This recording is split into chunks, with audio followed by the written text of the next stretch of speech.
Մեզ մոտ են ներկայացել իրական մարմնից ներկայացրել են Պետրական կոմիտեի քննիչի որոշում, որի համաձայն պետք է թիվ քրեական վարույթով Միքայել Սրբազանին ձերբակալեն կալանավորման ներկայացնելու նպատակով։ Այս քրեական գործը ըստ նյութի հարուցվել է ներքին գործերի նախարարության ոստիկանության համապատասխան վարչության կողմից ստացված հաղորդման հիման վրա այս թվականի հունիսի 17-ին։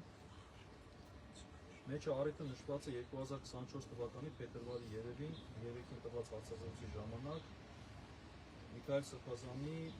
խոսքերին։ Իբրև իշխանությունը զավթել է սահմանադրական կարգը բռնի տապալելուն ուղղված հրապարակային կոչերի առաջ, 1 տարի մի քանի ամիս առաջ։ Ակնհայտ է, որ սա հակաեկեղեցական այս գործընթացի շրջանակներում է կատարվում։ Հիմա ընթացակարգը այսպես է լինելու, Միքայել Սրբազանը, երբ որ ներկանա քննչական կոմիտե, պետք է իրենք ներկայացնեն միջնորդություն դատարան կալանքի հարցը լուծելու համար,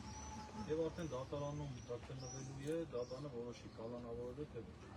Մեր գնահատմամբ սա ակնհայտ ապօրինի հետապնդում է, քրեական հետապնդում է,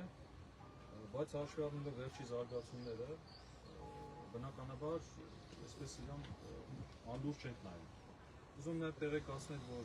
Միքայել Սրբազանի համար փաստաբանական խումբ է ձևավորված, մենք ամեն ինչ կանենք Միքայել Սրբազանի պաշտպանությունը իրականացնելու, իհարկե ձեր աղոթքների եւ ձեր աջակցության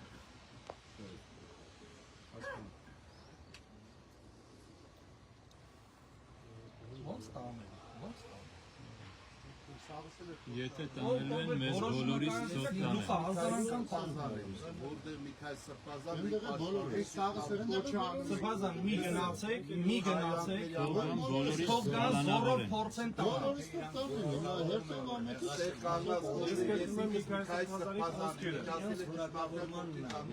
Սրբազան դուք մի գնացեք, թող փորձեն բոլորս գնում։ Սաղս այդ կոչը անում ենք ինձ հիմա։ Բոլորս գնում։ Գնանք ժողով անենք, մեր ժողով անենք, հարցեր ունենք քննարկելու, քննարկենք,